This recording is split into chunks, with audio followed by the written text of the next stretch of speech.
Good morning, good morning, good morning. Well, like I always say, it's morning here. 6:30 in the a.m. to be precise, Central Standard Time here in the continent of North America, in the country of the United States, United kind of in the state of Arkansas, the county of Faulkner, and the little bitty village. I wouldn't even call it a town. Spot in the map of Enola. Send you greetings. How's it going? Good morning, good evening, good afternoon, wherever in this really fucked up world. Pardon my language. I know we're not even a minute in, but it's a really messed up world we're in. Welcome. Welcome to my channel. Good morning, good evening. Thank you for showing up, especially you guys on the replay crew, because, those are very few and far between for me. But hey, my name's Brian, and I am a poet, and we do poetry on this channel. In this program, we do something special with it, using the dreaded artificial intelligence. Yeah, me trying to be melodramatic. It doesn't work very well, especially for this early on a Saturday morning. So what we do is we take old poetry, because this is a poetry channel, and we plug it into this magical musical artificial intelligence called Suno. It spits out 2 tracks, and we do a compare and contrast. That's usually what we do. On this particular show, which, as you can see in the title, is called the Friday Redux and Review on a Saturday. I try to be witty. Is we review the best tracks and redo some, and also today has a special presentation. All right, so I know other things are going on right now, so I'm just going to go ahead and start the show, not with one of the redos or reviews, but with some Langston Hughes. Here we go.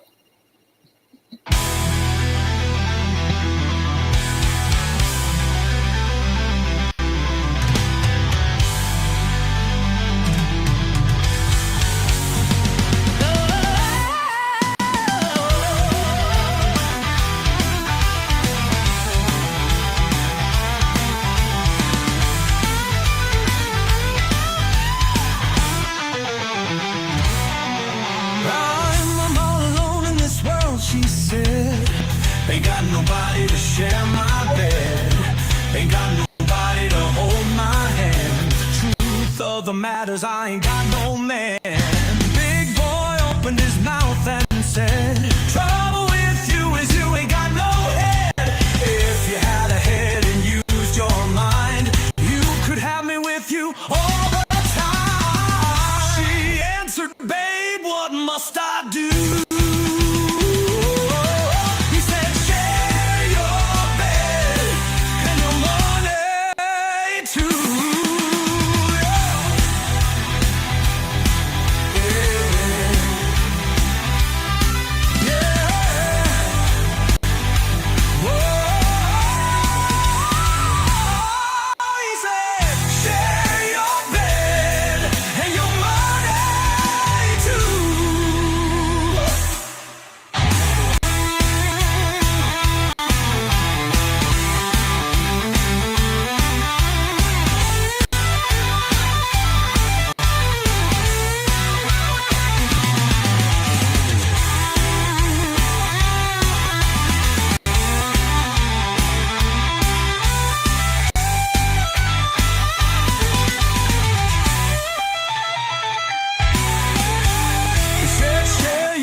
Your money too. He said, share your bed and your money too.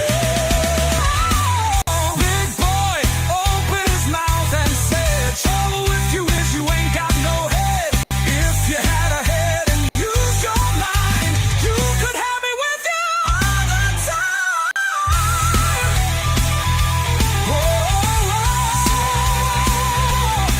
He said, share your bed and your money too.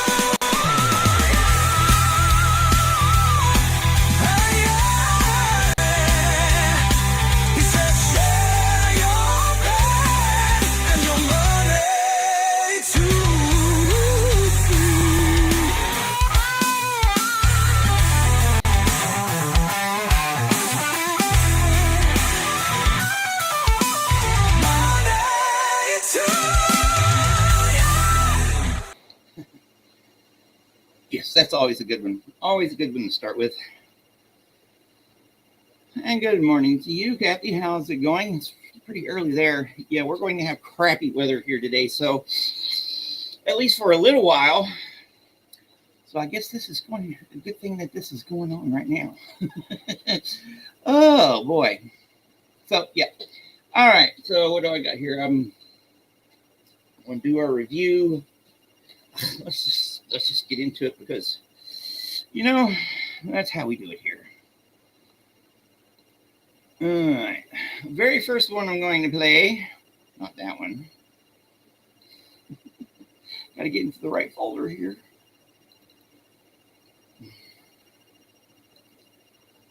I think it's a review. Yeah. Yeah. There. Oh, yeah. Yeah, there. That order. All right. Yes, this is a redo. Sarah Teasdale Redbirds made it some surf. So I gave it the antics treatment. So here we go.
Well, Suno added an audience at the end. Wow, that was cool. Okay, this shouldn't be doing this like that. No. Oh, like that. No. Interesting. Oh, it's too early in the morning. I've definitely been up too long. What do y'all think of that? I liked it. All right, this is another redo. Yeah, wow, I'm getting rid of all the redos right quick. Heavy blues. Oh, I did this one heavy blues. Or was it progressive?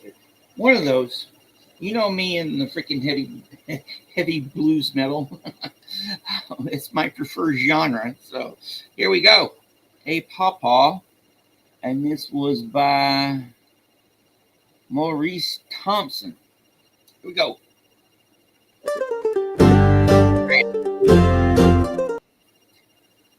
I can't read my own handwriting. Heavy bluegrass. My bad.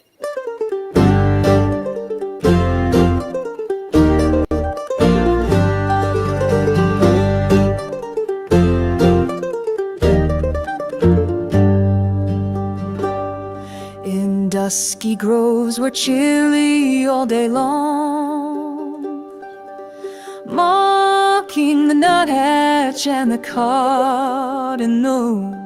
The trim drab catbird trolls its fitful song. I hear the mellow golden pawpaws fall.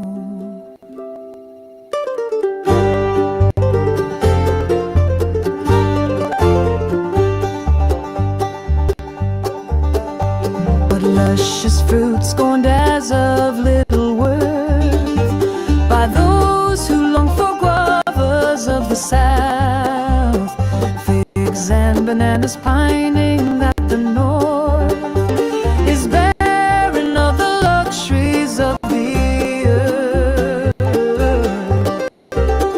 Fruit that I sought in childhood with a mouth eager to taste that wild delicious juice. What orange grown in groves of Italy, or what pomegranate ripened in the dews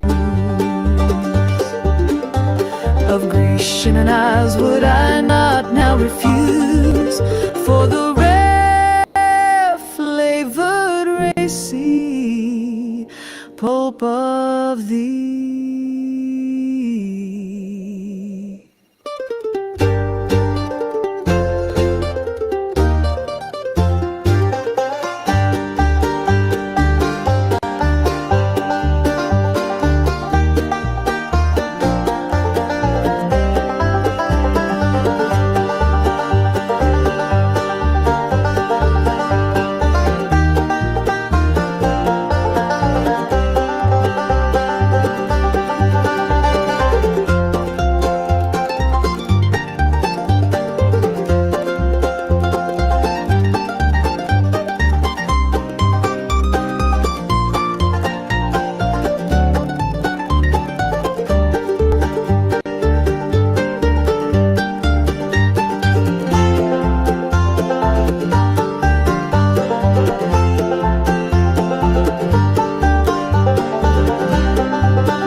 Pretty cool, huh? Yeah.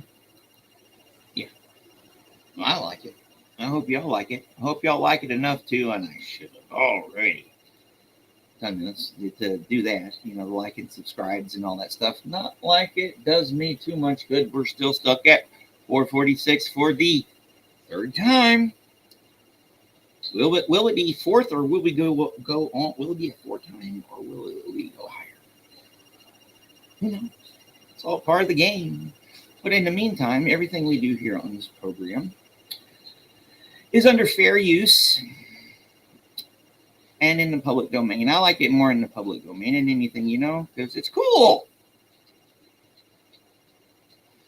I'm glad you like that. I knew you would like that.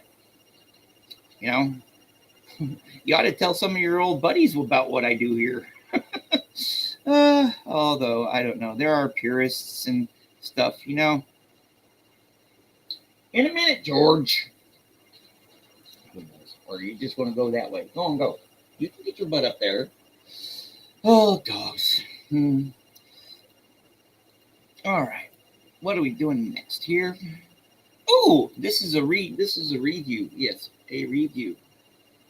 A Green Heron by another one by Maurice Thompson. Yay! 2 in a row by Maurice.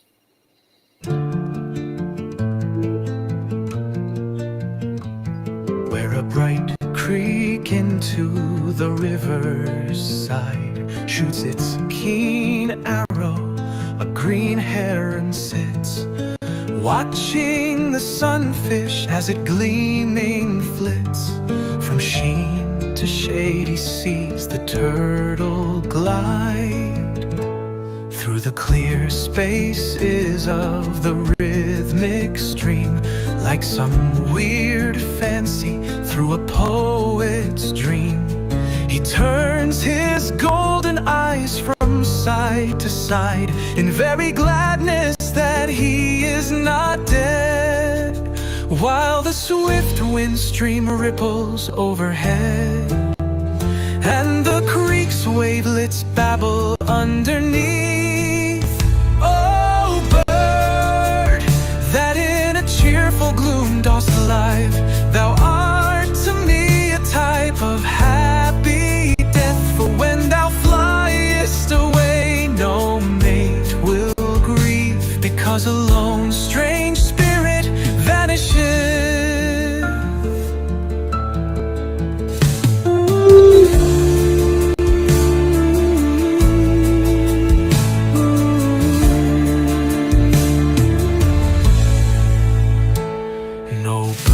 That in a cheerful gloom dost alive, thou art to me a type of happy death. For when thou fliest away, no mate will grieve, because a lone strange spirit vanishes. Oh, bird, that in a cheerful gloom dost alive, thou art to me type of happy death. For when thou fliest away, no mate will grieve, because a lone strange spirit vanishes.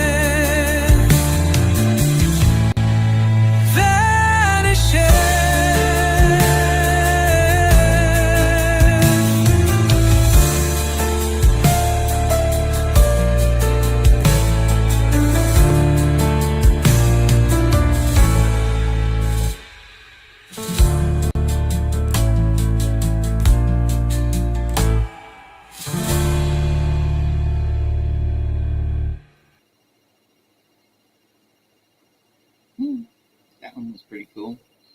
Yep. Good thing I keep a notebook. Yep.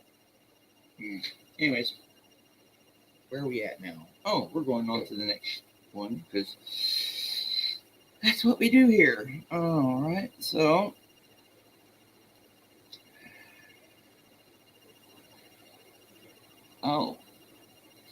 this one is a bouquet. Did I redo? No, I don't think I redid this one. Nope. No. This is one from last week. Here we go.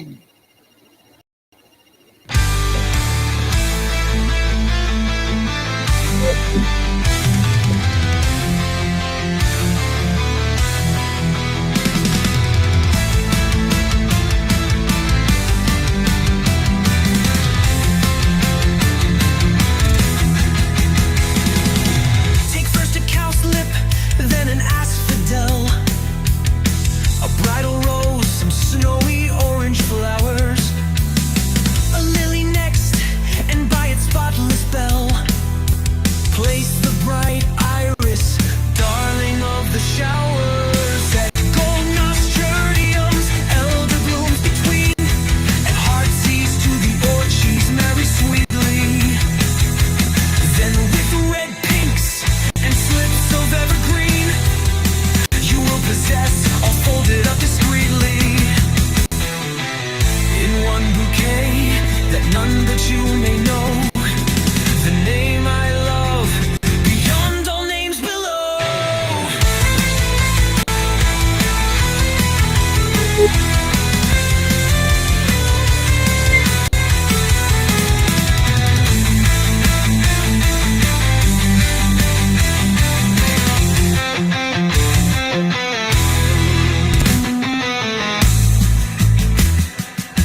What do y'all think? Yes, that was Henry Timrod's A Bouquet. All right, we got the Bliss dude, Bliss William Carmen, A Twilight. I think this is one of the ones we chose too. Yep, this is one of the, yeah. This is supposed to be a pretty cool one, so let's play it. Bliss William Carmen, A Twilight.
Yeah, there's a reason. That one was one of the standout tracks. I like them all. Oh, who knows? It's too early in the morning, and I've definitely been up way too long. Oh, but there's no going back to sleep. All right. Oh, we got a couple William Shakespeare. We got a couple of Shakespeare's, and this is sonnet number 1. Did I redo sonnet number 1? No. Yeah, actually, I did. This is a redo. This is a country version. I can see it there. Country version here. Let me pull. Let me get this ready. So we're going country. This is a country version of Shakespeare's sonnet number 1.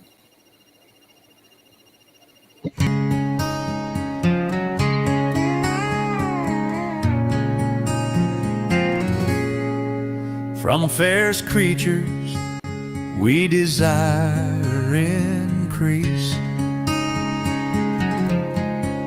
that thereby beauty's rose might never die.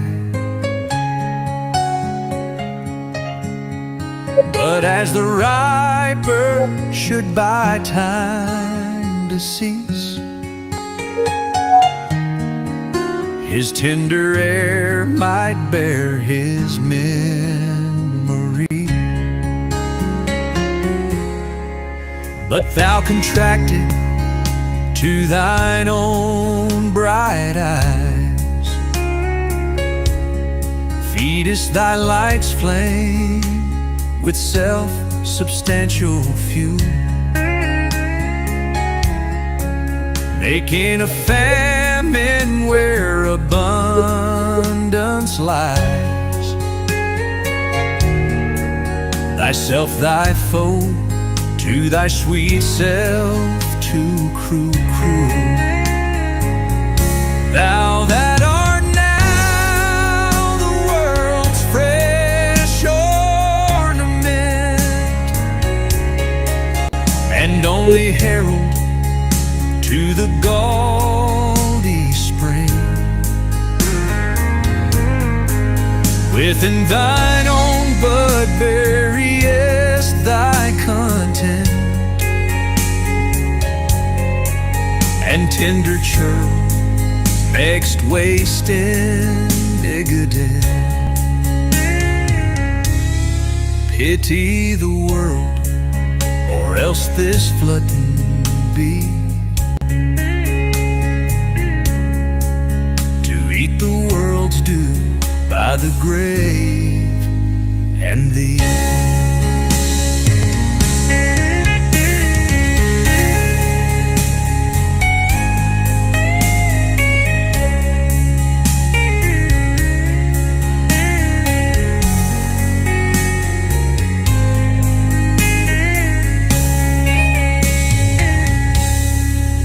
Pity the world, or else this flooding be,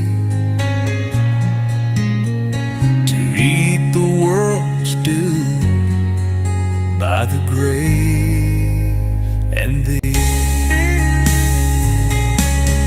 Pity the world, or else this flooding be,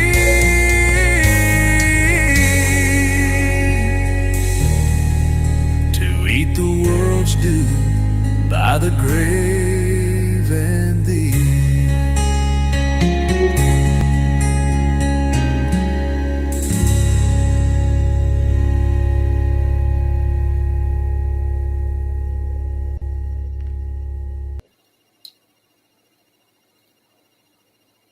Hey, Kim. Yes, very nice. I liked it. How you doing this morning? Good morning, sir. Thanks for dropping by. I hope you like what you're hearing so far. We're about, wow, we're already 30 minutes in. Wow. And it seems like we just started because these are cool. Share them with the world, please. Sing it from the mountaintops. If I could afford to do a billboard, I would, because we have stuff like this. Let me see if this one's a redo or not. I don't think it is. Nope, this is a review, one called Faded Pictures by William Vaughn Moody. I think I remember this one.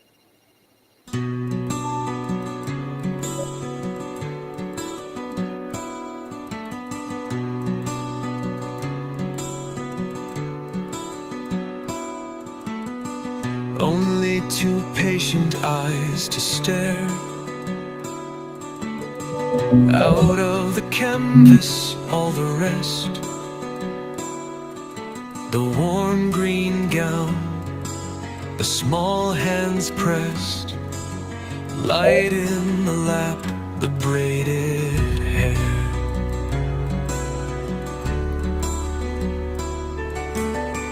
That must have made the sweet low brow so earnest centuries ago, when someone saw it change and glow, all faded just the eyes burn now. I dare say people pass and pass before the blistered little frame, and dingy work without a name, stuck in behind its square of glass.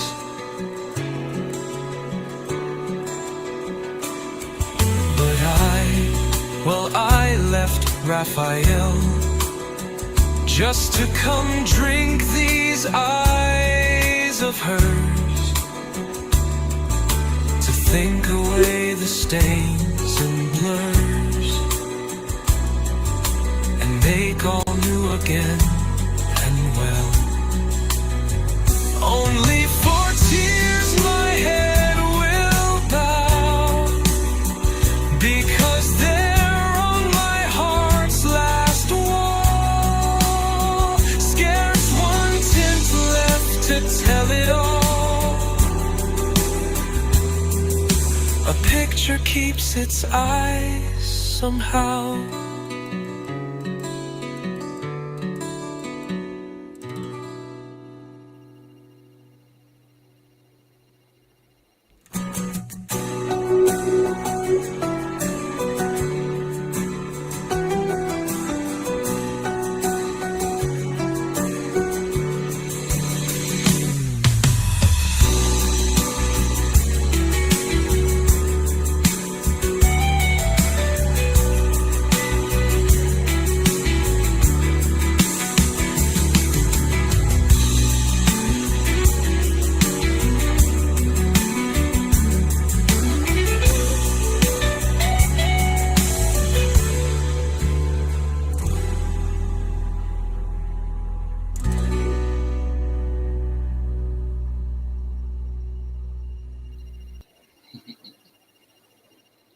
So what do y'all think? I like it. Yeah, I'm thinking Saturdays I might have to forego my usual 6 o'clock in the morning and maybe like a couple hours later. That would still mean it'd be the area, late evening in Australia and late afternoon or mid-afternoon in Europe. Who knows? We'll figure it out. But yeah, thanks for dropping by, everybody. I hope y'all is liking what y'all's hearing. And don't forget, all this like and subscribe and all that other jazzy jazz stuff. And of course, everything we do here, besides being pretty cool, is under fair use and in the public domain. All right, where are we at now? Oh, because this is going to be, although the last track is really long, so. All right, this is a redo. I think I made this one into blues. Yeah, I think I did this into blues. It was The Lovers. Yes, straight blues. The Lovers by that really funny one. And yeah, Phoebe Carey. This is hilarious.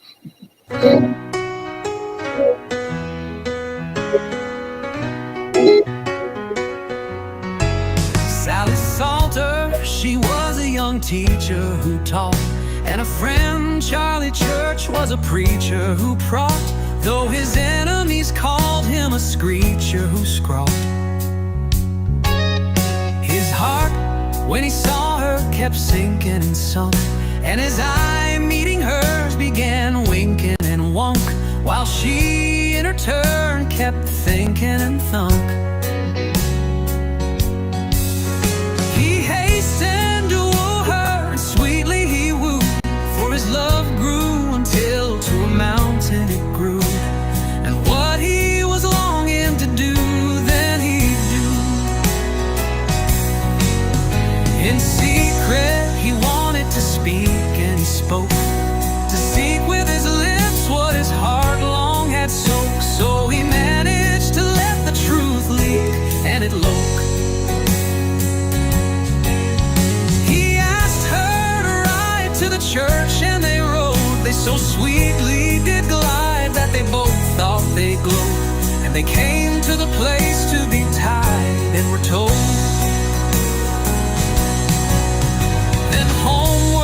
said, let us drive, and they drove.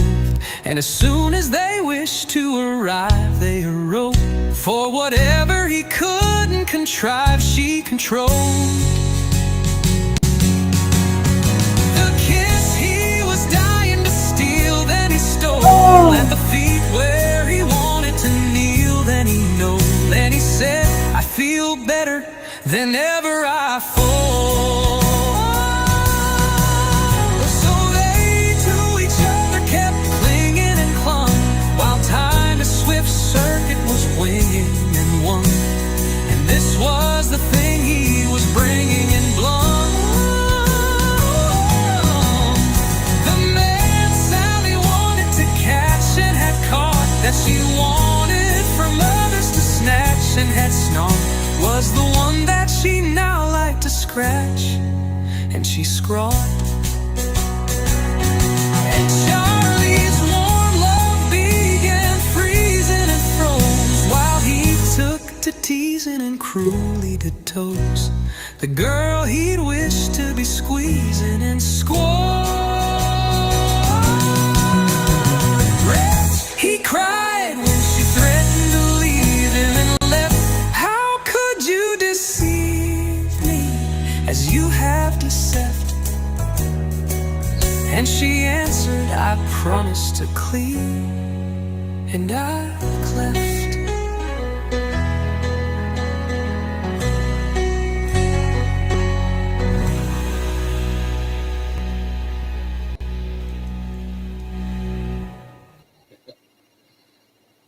I just love the word play on that one. That one is so freaking hilarious.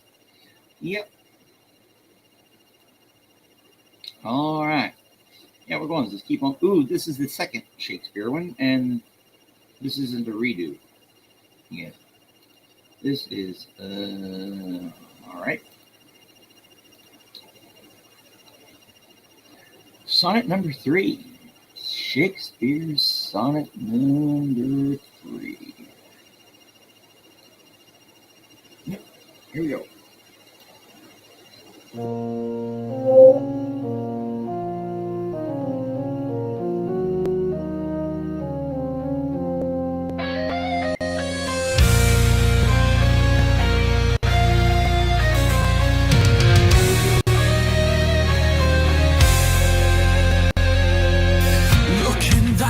And tell the face thou viewest, now is the time that face should form another, whose fresh repair if now thou not renewest, thou dost beguile the world unbless some other.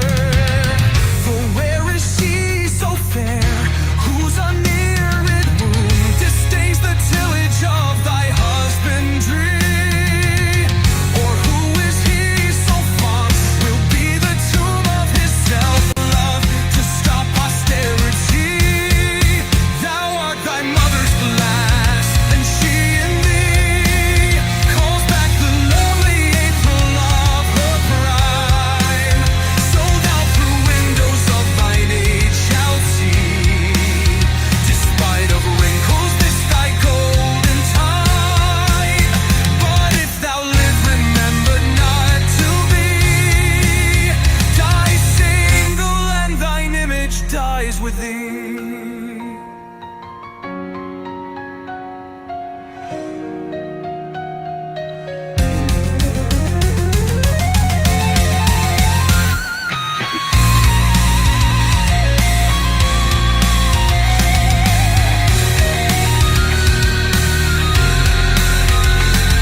Until the face thou viewest, now is the time that face should form another, whose fresh repair if now thou not renewest, thou dost beguile the world unbless some other. For where is she so fair, whose unnear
Actually, that one brings up issues, you know. Die single and thine image dies with thee. Single, no kids. Yeah. My genetic code is going to perish with me. And on a fundamental level, that's scary. Because what else do I got to leave this? I work. That's what's going to survive. Little me. Oh boy, I think it's starting to rain. Oh well, let's just go ahead and play the next one. This one is, Him and Ha. This is another one that was, Him and Ha. Here we go.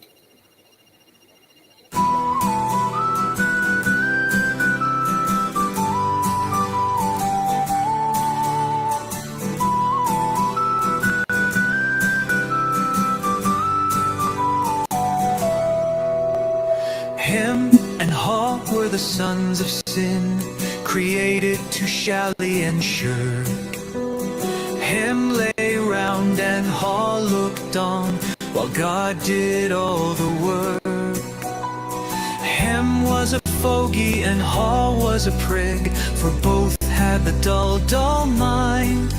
And whenever they found a thing to do, they yammered and went it blind. Him was the father of bigots and bores, as the sands of the sea were they. And Ha was the father of all the tribe who criticize today.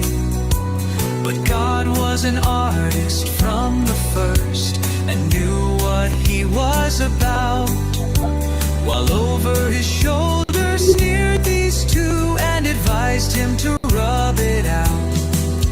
They prophesied ruin ere man was made, such folly must surely fail. And when he was done, do you think, my Lord, he's better without a tail? And still in the honest working world, with posture and hint and smirk, these sons of the devil are standing by, while man does all the work.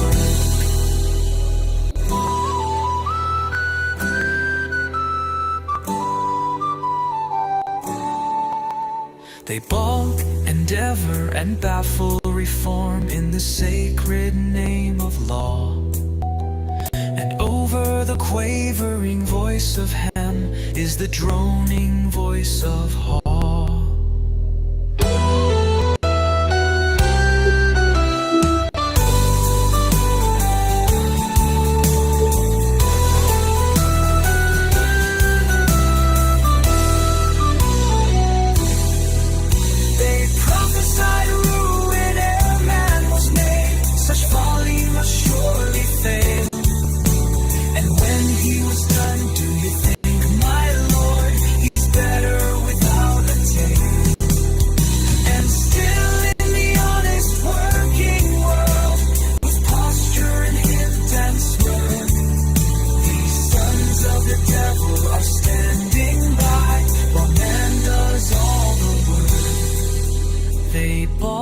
Endeavor and baffle reform in the sacred name of law. And over the quavering voice of Hem is the droning voice of Ha.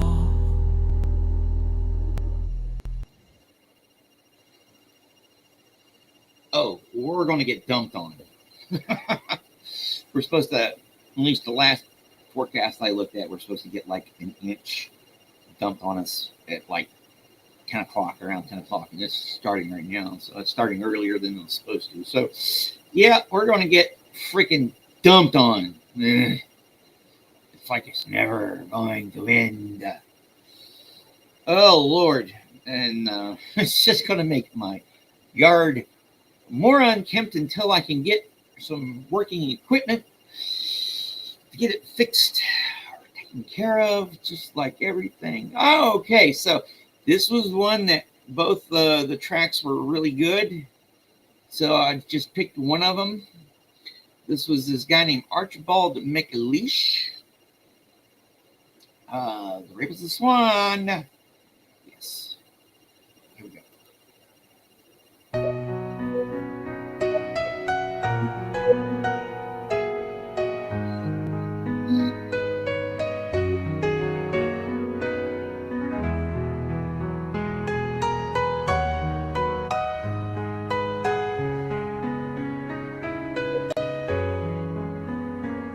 to love, love, and not its meaning, hardens the heart in monstrous ways. No one is ours who has this leaning. Those whose loyalty is love's betray us. They are not girls with a girl's softness. They love not us at all, but love.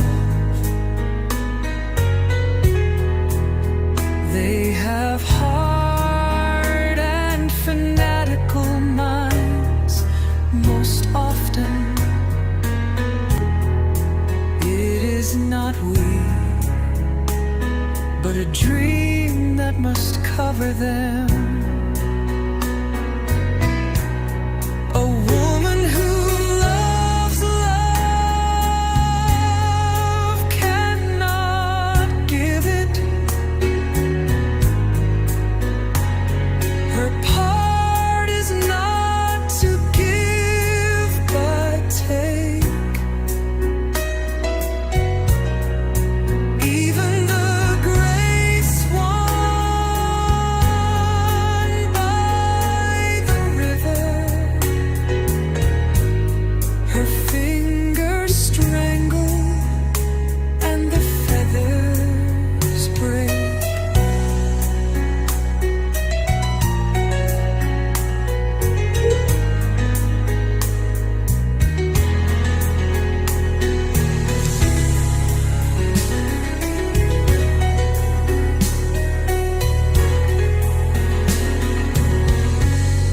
A woman who loves love cannot give it. Her part is not to give but take. Even the great swan by the river, her fingers strangle and the feathers break.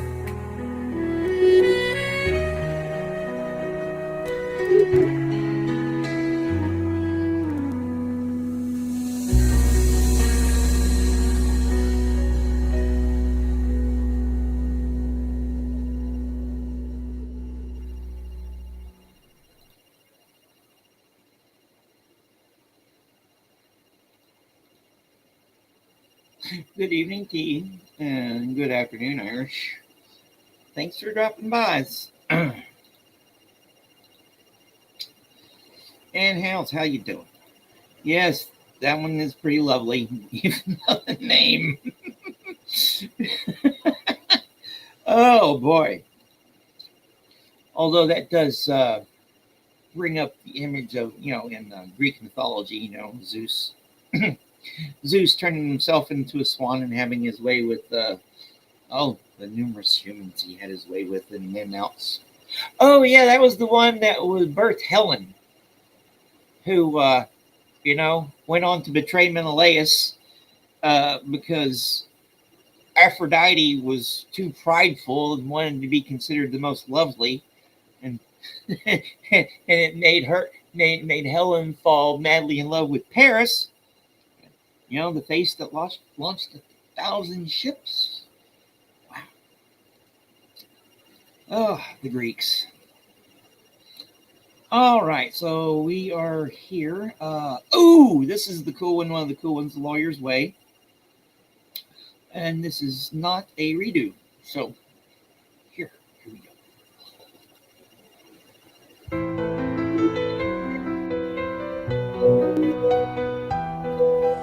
I've been listening to them lawyers in the courthouse up the street.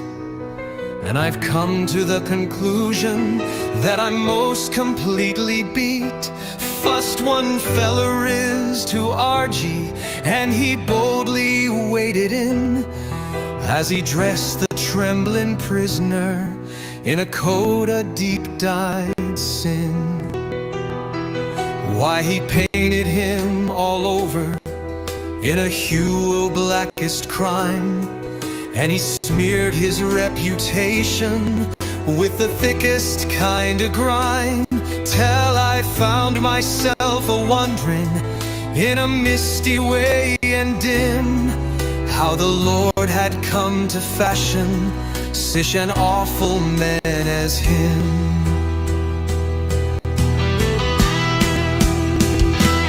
Then the other lawyer started, and with brimming tearful eyes said his client was a martyr that was brought to sacrifice, and he gave to that same prisoner every blessed human grace, till I saw the light of virtue fairly shining from his face.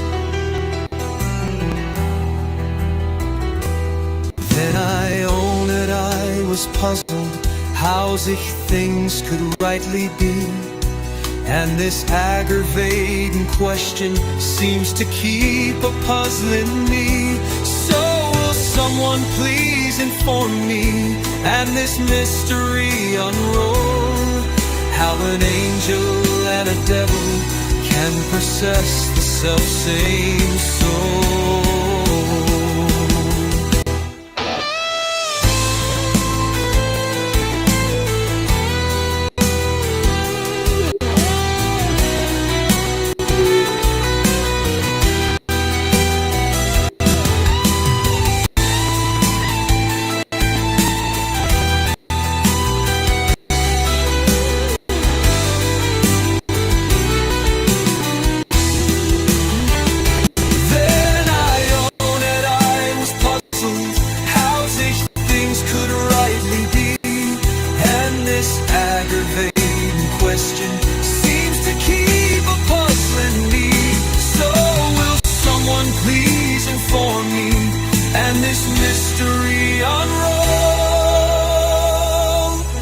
How an angel and a devil can possess the self-same soul.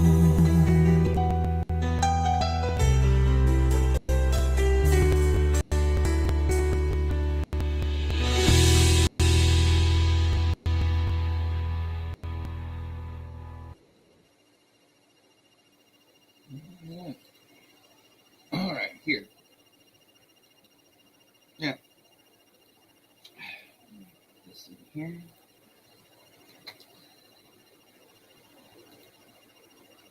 Right there is the latest video I uploaded was actually that one, if y'all want to listen to it again. That's why I said that. You can listen to it again at your leisure. Hey, Jojo.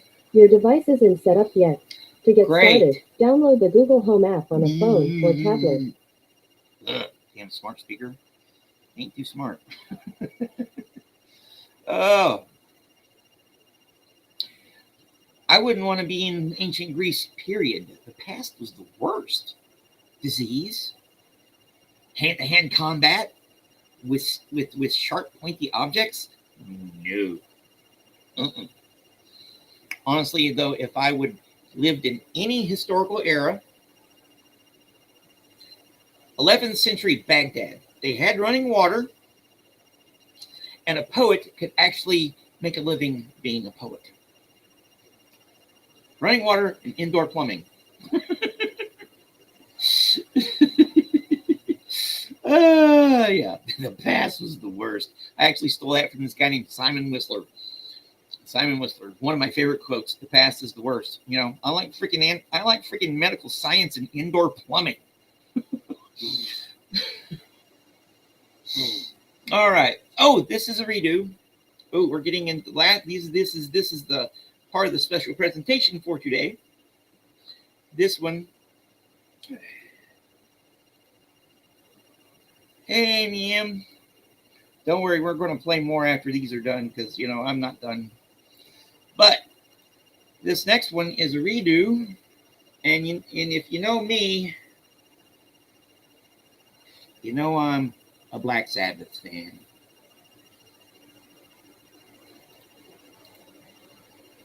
Well, if you came here and went outside, you can get a shower by the rain because it's freaking raining.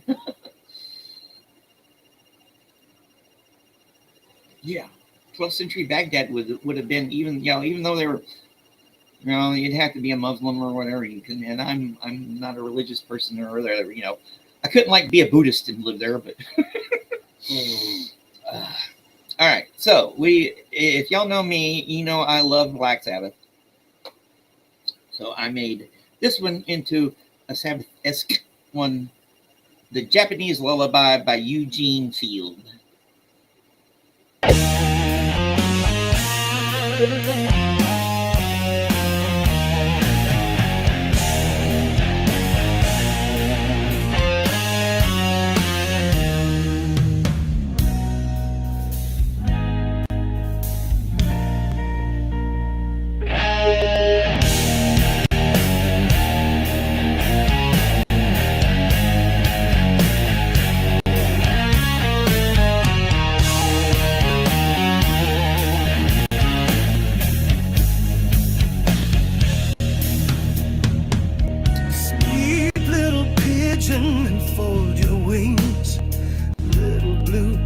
With velvet eyes, sleep to the singing of mother birds, swinging the nest where her little lies.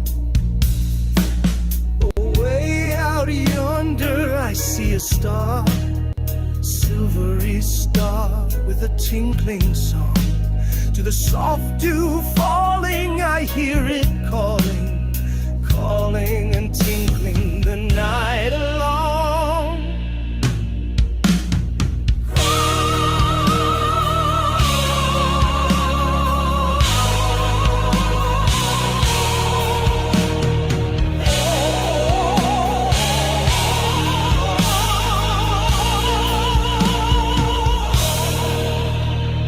In through the window a moonbeam comes, little gold moonbeam with misty wings. Oh, silently creeping, it asks, is he sleeping? Sleeping and dreaming while mother sings.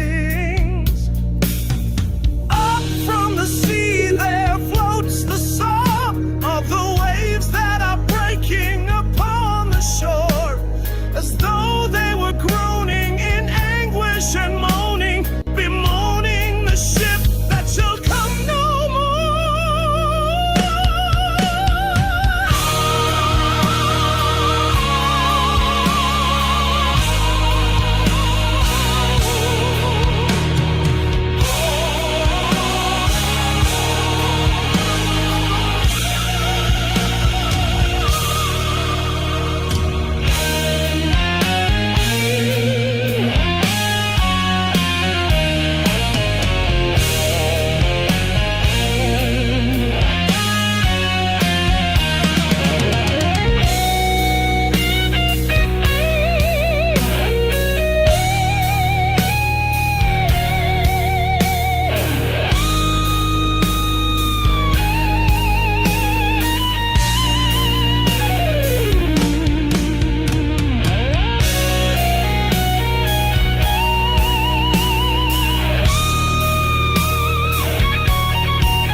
But sleep, little pigeon, and fold your wings.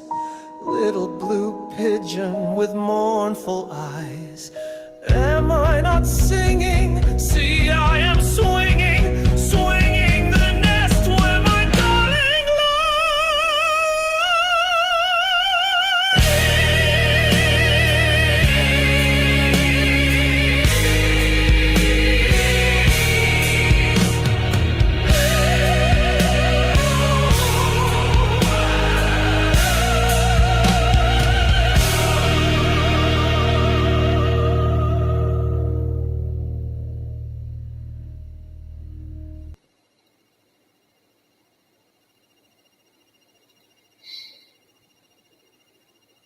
Yeah.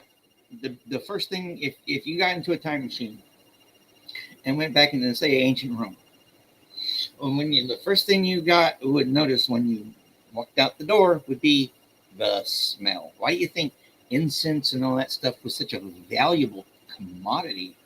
It's because it kept people from stinking. Not to mention, yes, at the end of it, it's definitely belting it out there. Oh, yeah, I like that one. Definitely fit it a lot better than the other ones we did. And, all right, so this next one I'm dredging up from the past. Okay, one of my favorite poets from the Victorian era is Robert Browning. We've done his stuff on multiple occasions. Well, this is one of his first ones, My Last Duchess. But when I did it, because the poem is so wordy, wordy is something that describes Robert Browning. It couldn't, in the 4-minute time limit of the Suno version 4, it wouldn't do it. So I plugged it in the Suno version 5.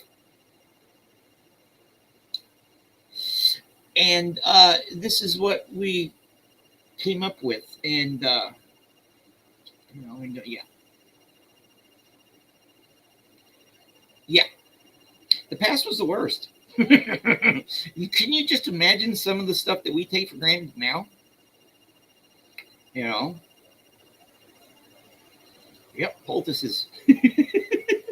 Yep. All right, so this is Robert Browning's My Last Duchess. Here we go.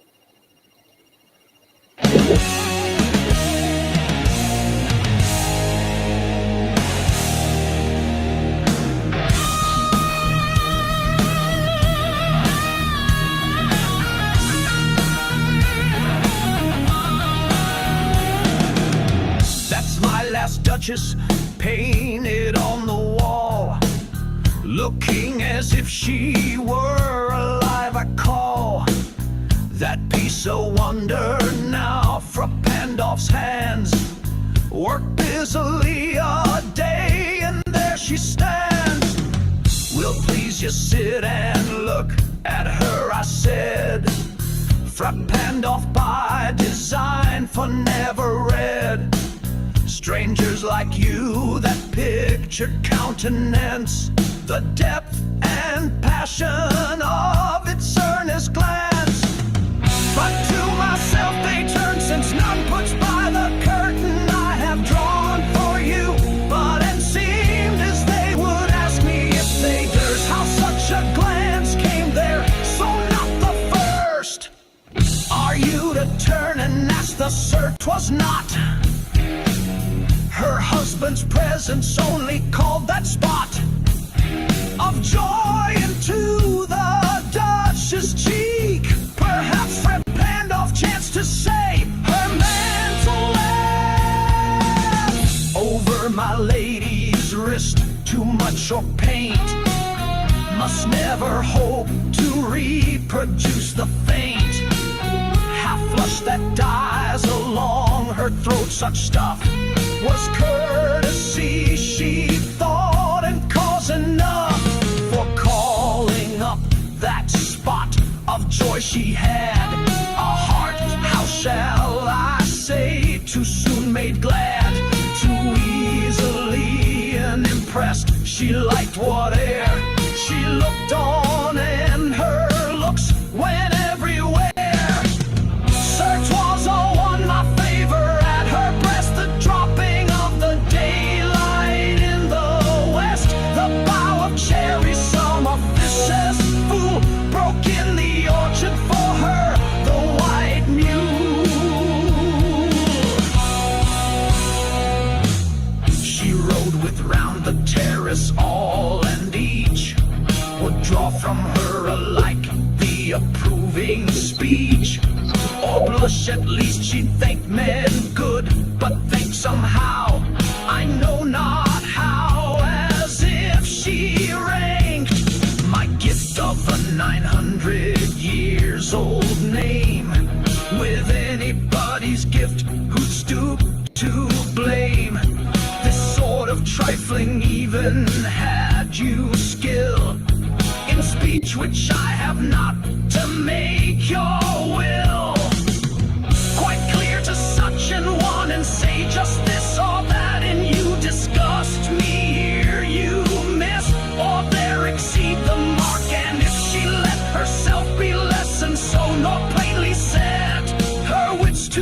forsooth, and made excuse. And then would be some stooping, and I choose never to stoop. Oh, sir, she smiled, no doubt, whene'er I passed her, but who passed without much the same smile. This grew, I gave commands, then all smiles stopped. Together there she stands, as if alive will please you. Rise, we'll meet the company below. Then I repeat, the Count, your master's known munificence, is ample warrant that no just pretense of mine for dowry will be disallowed, though his fair daughter's self, as I avowed, and starting is my object, nay, we'll go together down, Sir Notice Neptune low. Taming a seahorse thought a rarity, which claws of Innsbruck cast in bronze for me.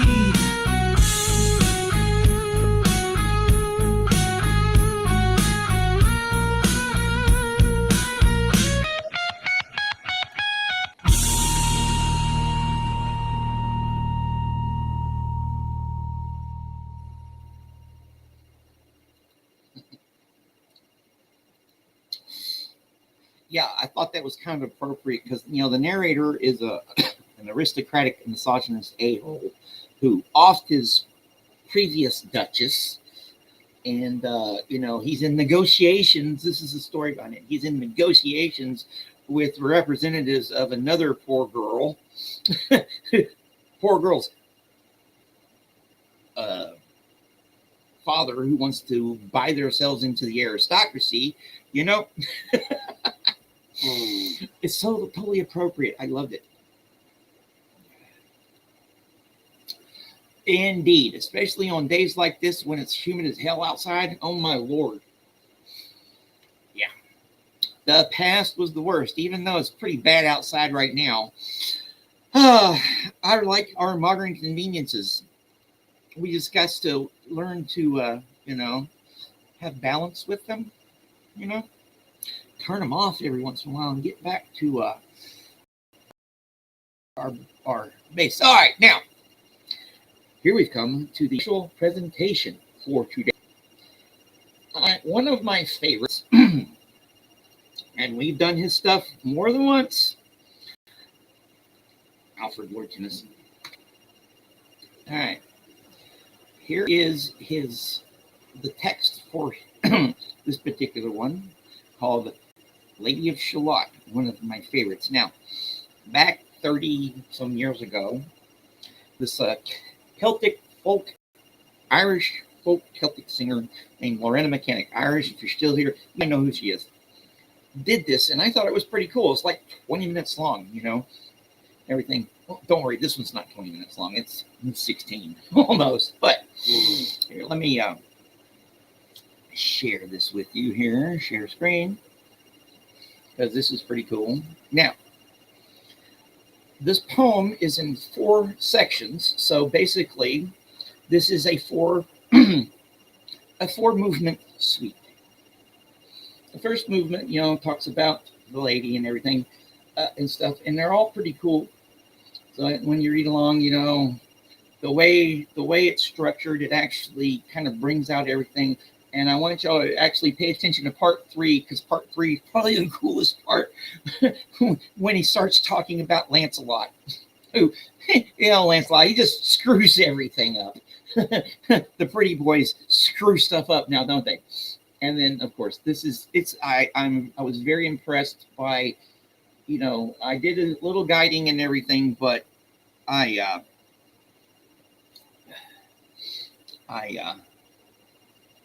something on. Ouch, that sucks. So here. So without further ado, don't worry, we're going to play more after this one. I'll probably redo some of the other ones for the, you know, replay some of the early ones for the Raiders, because they're pretty cool, and then some other stuff. So if y'all bear with me for the next 16 minutes and some change, Alfred Lord Tennyson's The Lady of Shalott.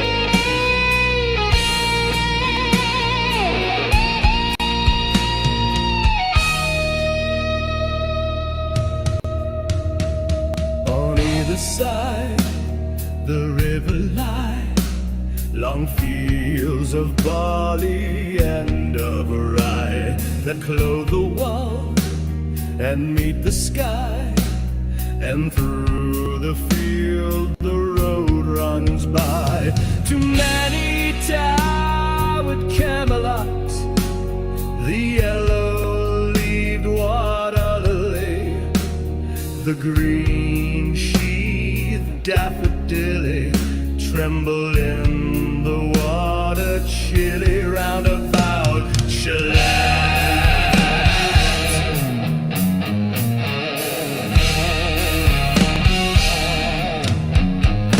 Willows widen, aspens shiver, the sunbeam showers break and quiver in the stream that runneth ever by the island in the river flowing down to Camelot.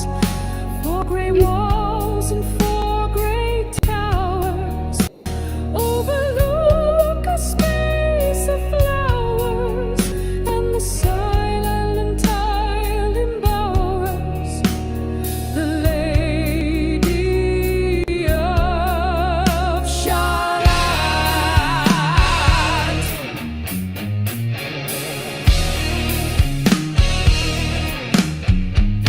Underneath the bearded barley, the reaper reaping late and early hears her ever chanting cheerly, like an angel singing clearly. O'er the stream of Camelot, piling the sheaves in furrows airy, beneath the moon the reaper weary, listening whispers, 'tis the fairy Lady of Shalott.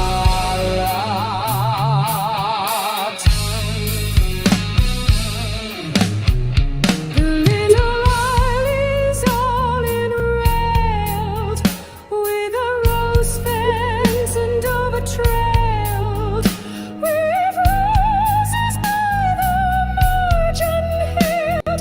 There should a plaited silken sail skimming down to Camelot. Up her garland winds her head, she leaneth on a velvet bed, full royally apparelled, the Lady of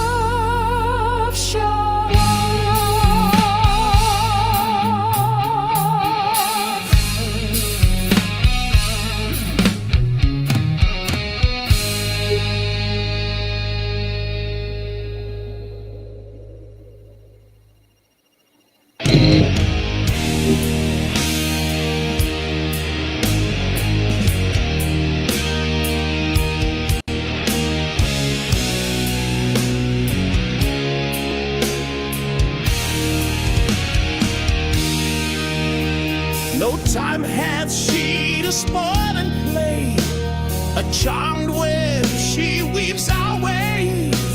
A curse is on her if she stay, her weaving either night or day. To look down to Camelot, she She knows not what the curse may be, therefore she weaveth steadily. Therefore no other care had she, the Lady of Shalott. She lives with little joy or fear over the water running near. The sheep bell tinkles in her ear. Before her hangs a mirror clear, reflecting towered Camelot. And as the mazy web she whirls, she sees the surly village churls and the red cloaks of market girls pass onward from Shalott. Sometimes a troop of damsels glad, an abbot on an ambling pad, sometimes a curly shepherd lad, or long-haired page in crimson clad, goes by to tower Camelot. And sometimes through the mirror blue, the knights come riding two and two. She had no loyal knight and true, the Lady of Shalott.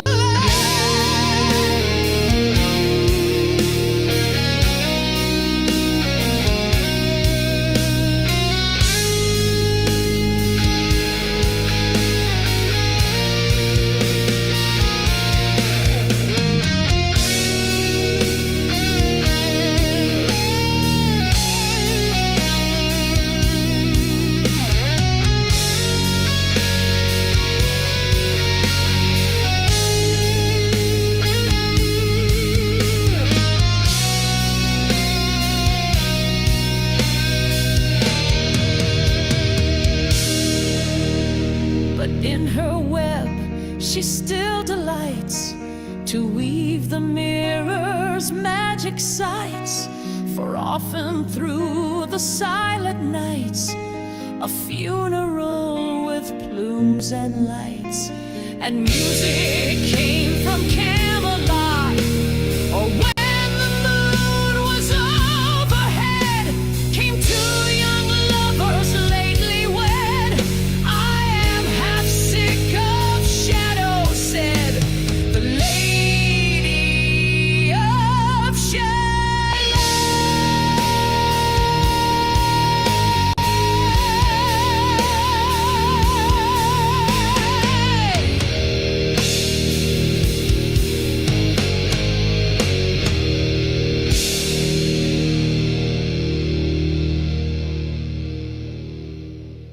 Here comes Lancelot.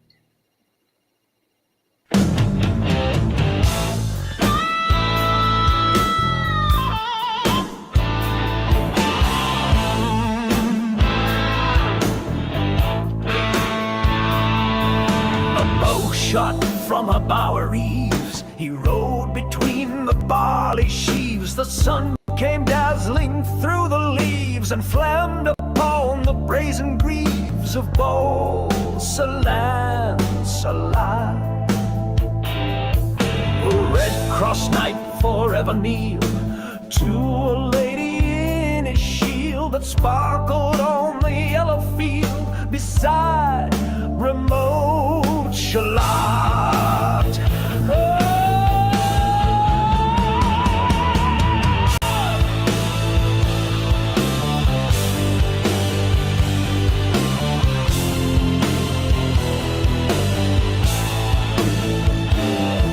The gemmy bridle glittered free like to some branch of stars we see hung in the golden galaxy. The bridle bells rang merrily as he rode down from Camelot. And from his blazoned baldric slung a mighty silver bugle hung. And as he rode, his armor rung beside remote Shalott. Oh!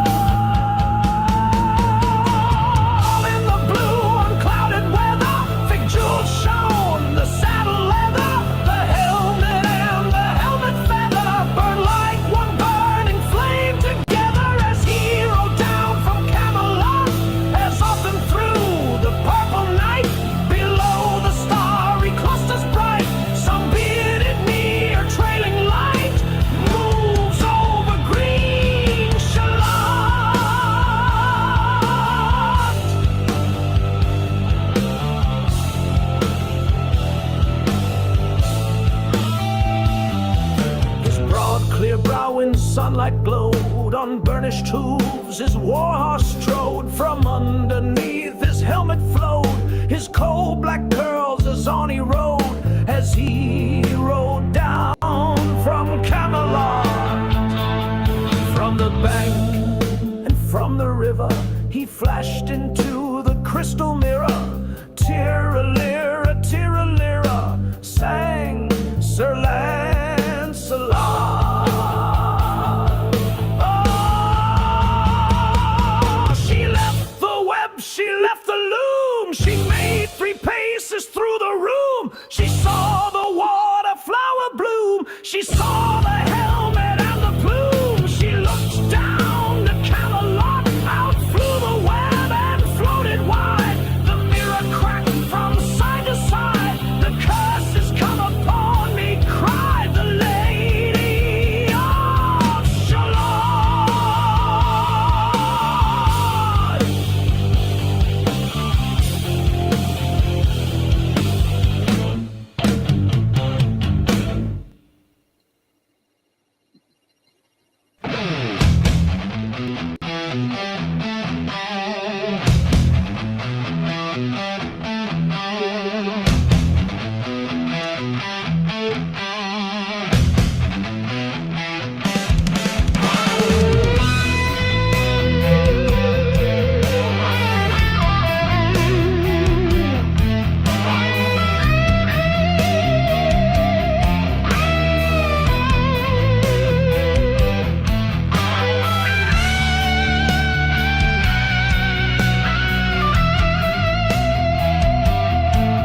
In the stormy east wind straining, the pale yellow woods were waning, the broad stream in his banks complaining, heavily the low sky raining. Over towered Camelot, outside the isle a shallow boat, beneath the willow lay afloat, below the carven stern she wrote the Lady of Shalott. A cloud white crown of pearls she dight, all raimented in snowy white, that loosely flew her zone in sight, clasped with one blinding diamond bright. Her wide eyes fixed on Camelot, though the squally east wind keenly blew, with folded arms serenely by the water stood the queenly Lady of Shalott. With a steady stony glance, like some bold seer in a trance, beholding all his own mischance, mute with a glassy countenance, she looked down to Camelot. It was the closing of the day. She loosed the chain and down she lay. The broad stream bore her far away, the Lady of Shalott. As when to sailors while they roam by creeks and outfalls far from home, rising and dropping with the foam from dying swans, wild warblings come, blown shoreward so to Camelot, still as the boat had wound along the willowy hills and fields among, they heard her chanting her death song, the Lady of Shalott. A long-drawn carol, mournful, holy, she chanted loudly, chanted lowly, till her eyes were dark and holy, and her smooth face sharpened slowly, turned to towered Camelot. For ere she reached upon the tide, the first house by the waterside, singing in her song she died, the Lady of Shalott. Under tower and balcony, by garden wall and gallery, a pale, pale corpse she floated by, dead calm between the houses high.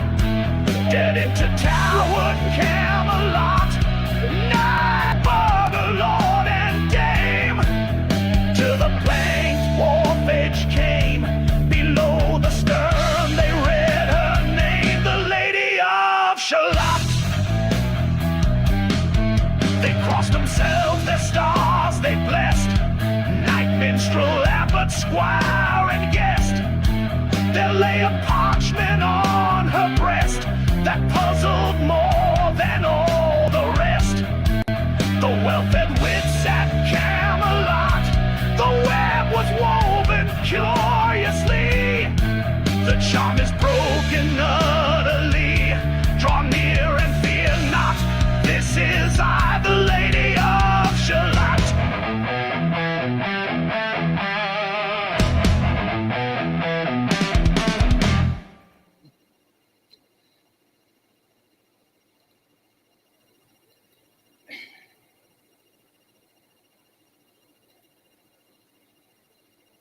Yes, definite hugs. Being sick sucks. So what do y'all think of that?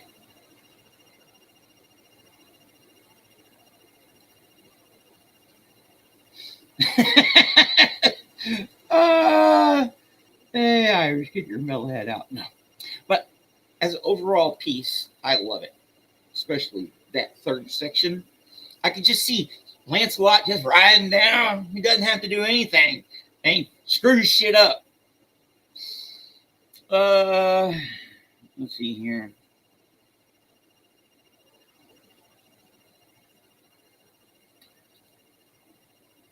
I didn't care for it that much. I actually think the best telling of the Arthurian legend is actually Excalibur. And I watched that when I was too young to watch it.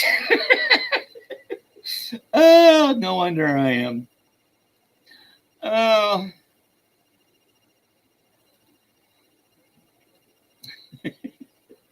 Oh, but, all right, let's play some more here. All right, let's go back to some earlier ones for you guys that rated early. Here. What was this one again? Ooh, this is in bluegrass. You'll like this one. You like this one, Kathy, didn't you? Hey, Papa.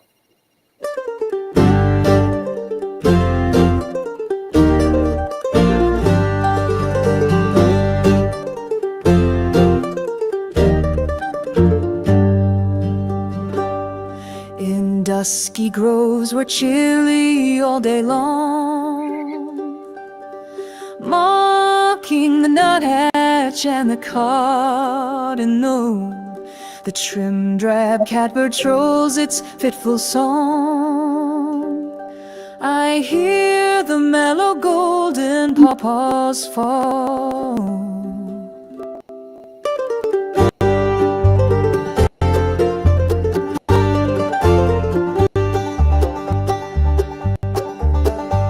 But luscious fruit scorned as of little worth by those who long for guavas of the south, figs and bananas pining that the north is barren of the luxuries of the earth. Fruit that I sought in childhood with a mouth eager to taste thy wild delicious juice. What orange grown in groves of Italy, or what pomegranate ripened in the dew of Grecian isles would I not now refuse for the rare flavored racy pulp of thee.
You know what I say?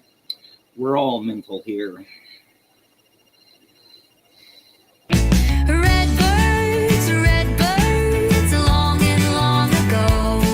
What a honey call you had in hills I used to know. Redbud, buckberry, wild plum tree, and proud river sweeping southward to the sea.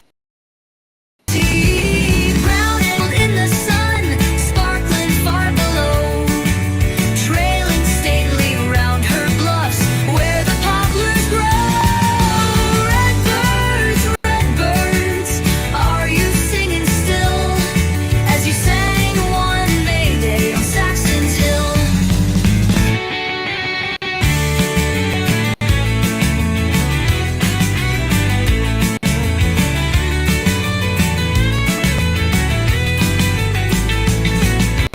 Red birds, long and long ago. What a honey call you had in hills I used to know. Redbud, buckberry, wild plum tree, and proud river sweeping southward to the sea.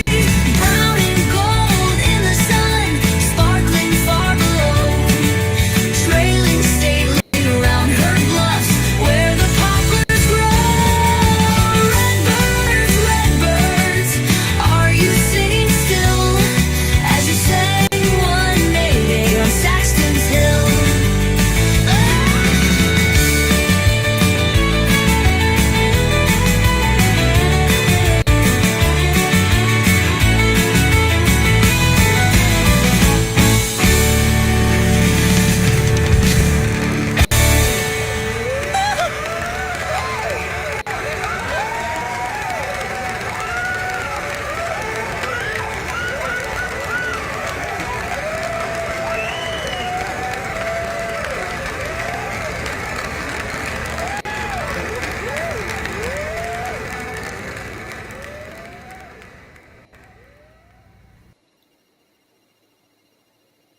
Vibe here.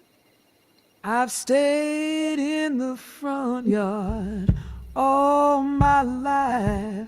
I wanna peek at the back where it's rough and untended and hungry weed grows. A girl gets sick of the roads. I wanna go in the backyard now and maybe down the alley to where the charity children play. I want a good time today.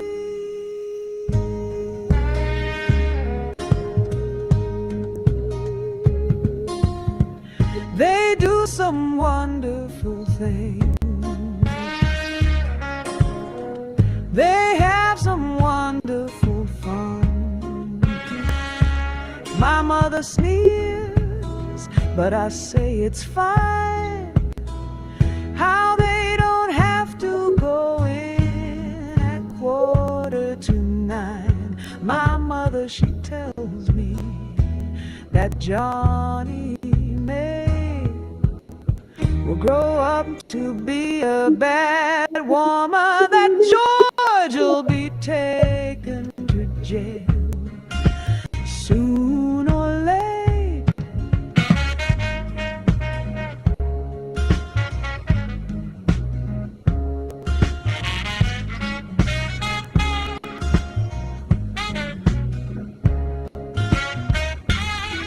On account of last winter, he sold our back gate, but I say it's fine. Honest, I do.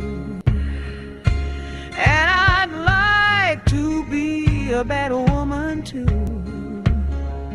and wear the brave stockings of night black lace, and strut down the street with paint on my face.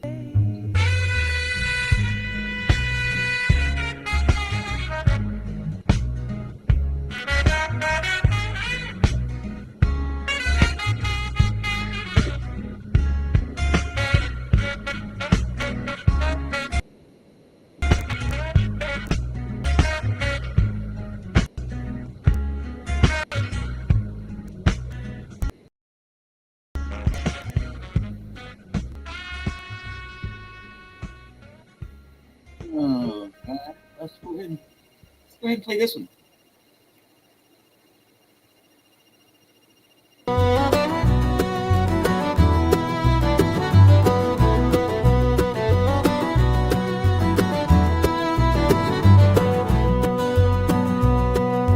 Time to put off the world and go somewhere and find my health again in the sea air. Beggar to beggar cried, being frenzy struck, make my soul before my pate is bare.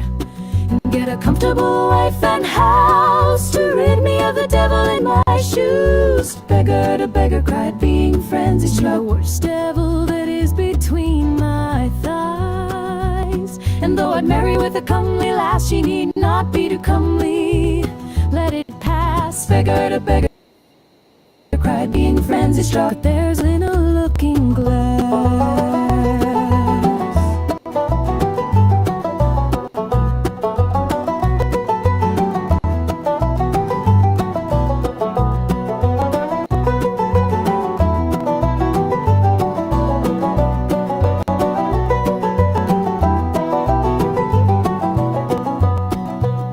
Nor should she be too rich, because the rich are driven by wealth as beggars by the itch. Beggar to beggar cried, being frenzy struck, and cannot have a humorous happy speech. And there I'll grow respected at my ease, and here amid the garden's nightly peace. Beggar to beggar cried, being frenzy struck, the wind-blown clamor of the barnacle geese.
Barnacle geese.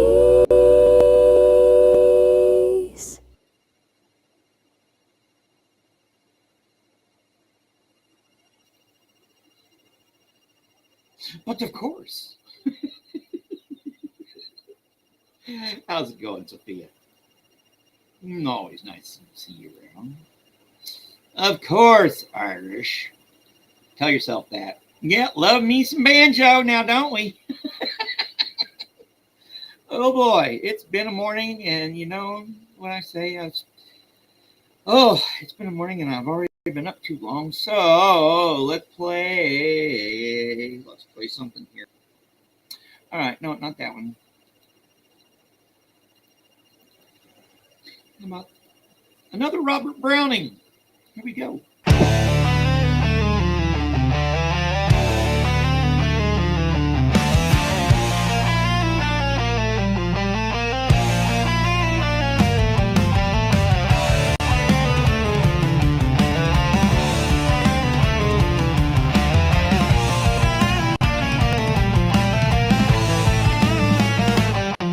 If one could have that little head of hers painted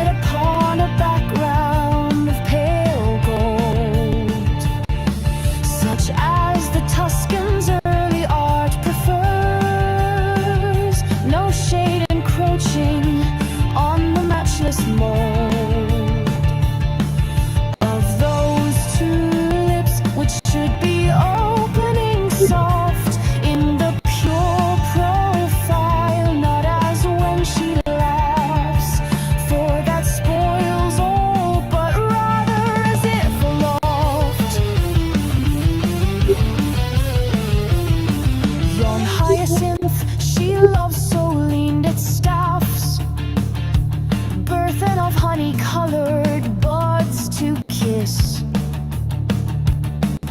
and capture twixt the lips apart for this, and her lithe neck 3 fingers might surround. How it should waver on the pale gold ground, up to a fruit-shaped perfection it lifts.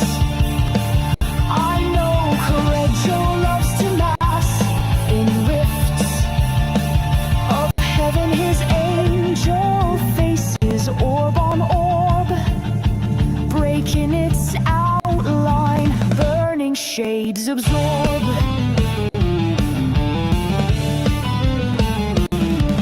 But these are only masks there, I should think, waiting to see some wonder moment lean, grow out, stand full, fade slow against the sky. That's the pale ground you'd see this sweet face by. All heaven, meanwhile, condensed into one eye, which fears to lose the wonder should it wink.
Yeah, I'm supposed to say that one.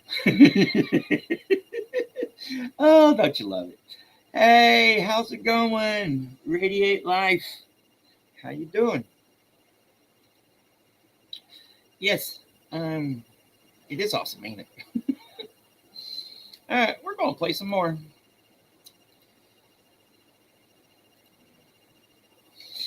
Yeah, we all have problems now, don't we? Either real or imagined.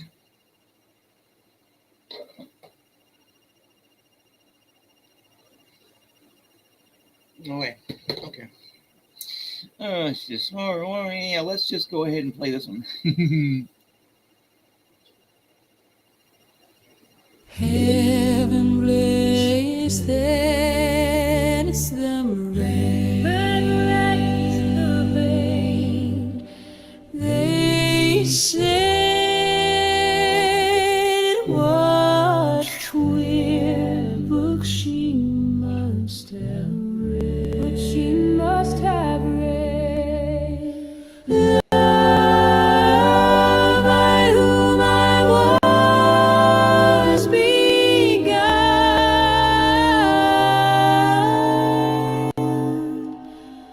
Grant I may not bear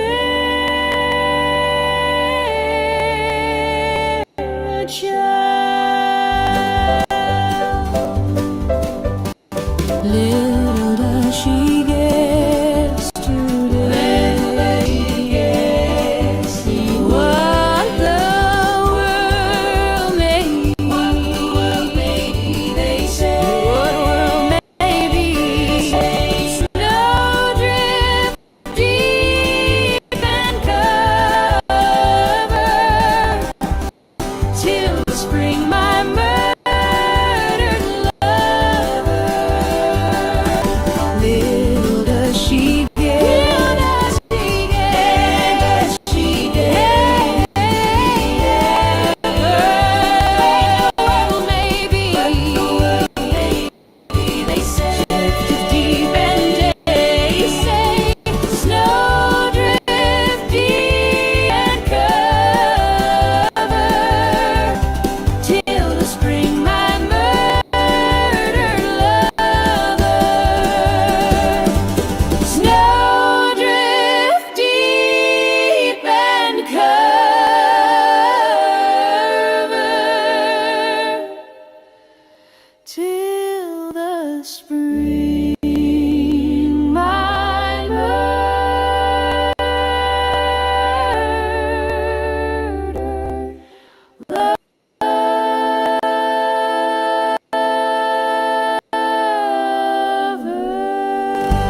There are hermit souls that live withdrawn in the place of their self-content. There are souls like stars that dwell apart in a fellowless firmament. There are pioneer souls that blaze the paths where highways never ran. But let me live by the side of the road and be a friend to man. Let me live in a house by the side of the road where the race of men go by. The men who are good and the men who are bad, as good and as bad as I would not sit in the scorner's seat, nor hurl the cynic's ban. Let me live in a house by the side of the road and be a friend to men. I see from my house by the side of the road, by the side of the highway of life, the men who press with the ardor of hope, the men who are faint with the strife. But I turn not away from their smiles and tears, both parts of an infinite plan. Let me live in a house by the side of the road and be a friend to man. I know there are brook-like meadows ahead and mountains of wearisome height that the road passes on through the long afternoon and stretches away to the night. And still I rejoice when the travelers rejoice and weep with the strangers that mourn, nor live in my house by the side of the road like a man who dwells alone. Let me live in my house by the side of the road where the race of men go by. They are good, they are bad, they are weak, they are strong, wise, foolish, so am I. Then why should I sit in the scorner's seat or hurl the cynic's ban? Let me live in my house by the side of the road and be a friend to man.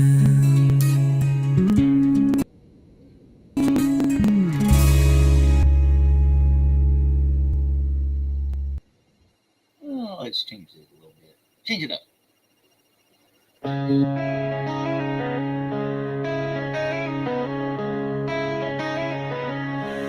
The western wave was all aflame. The day was well nigh done. Almost upon the western wave rested the broad bright sun. When that strange shape drove suddenly betwixt us and the sun, and straight the sun was flecked with bars, Heaven's mother send us grace. As if through a dungeon grate he peered with broad and burning face. Alas, thought I, and my heart beat loud, how fast she nears and nears. Are those her sails that glance in the sun like restless gossameres?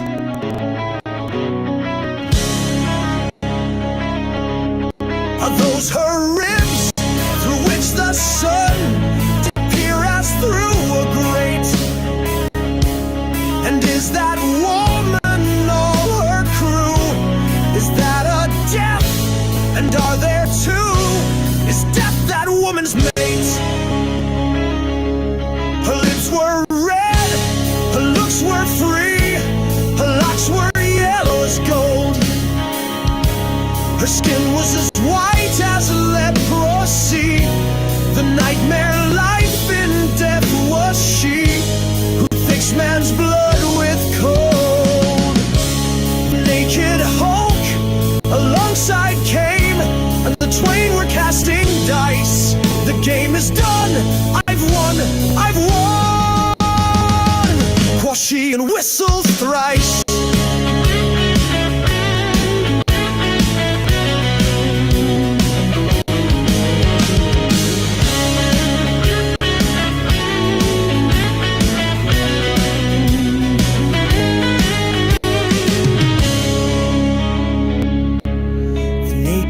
Hulk alongside came, and the twain were casting dice.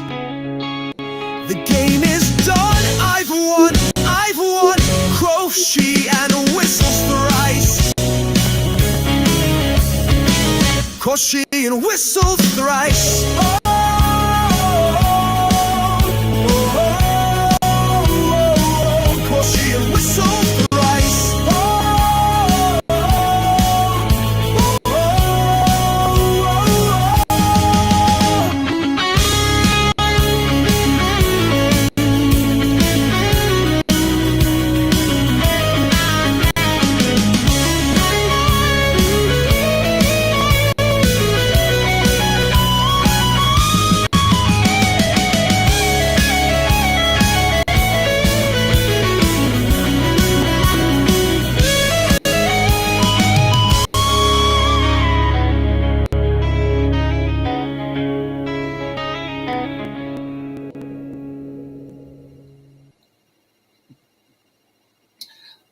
I love that one. All right, we are at the 2-hour mark, so I am going to wrap things up here, but I just want to remind everybody, hey, you know, everything we do here, fair use and public domain and all that stuff, but more importantly, my friends here, y'all have an awesome day. I'll see everybody after chance, although I got schoolwork and stuff to do, you know, but hey, it's okay, because that's what I do these days. All right, I'm going to play us out with, oh, wow. Oh, yeah. Where's? Oh, it's up, not in that folder, not that folder. Y'all have a good one. If you're driving, keep your foot off the pedal.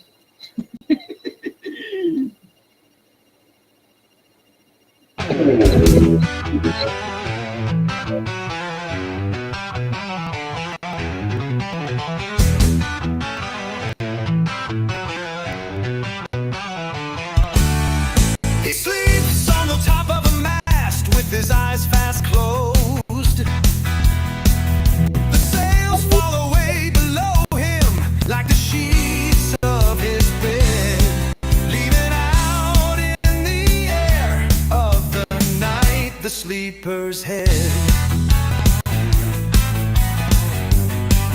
Asleep he was transported there, asleep he curled. Hit a gilded ball on the mast top, or climbed inside.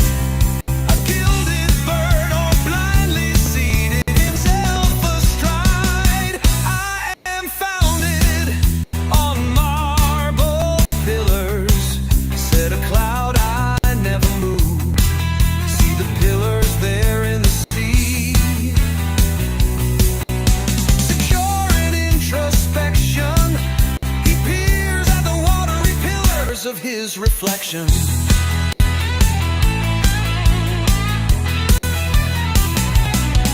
A gull had wings under his and remarked that the air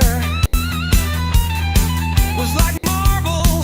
He said, up here I tower through the sky, for the marble wings on my tower top fly.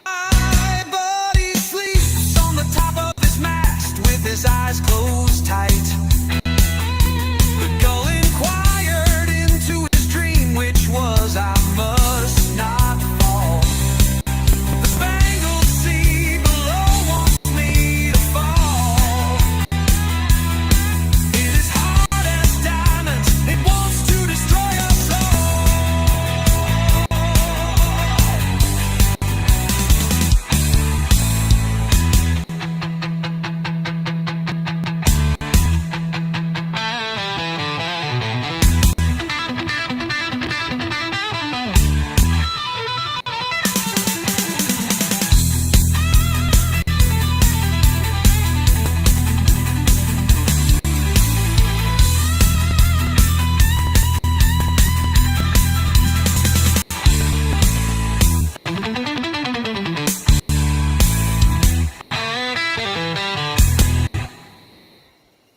All right, everybody. Like the ticker says, have an awesome day. And all that jazz. Like and subscribe. Notification bells, you know. And I'll see y'all around in the chats. And hopefully, we won't float away with the rain. All right. We'll see y'all later.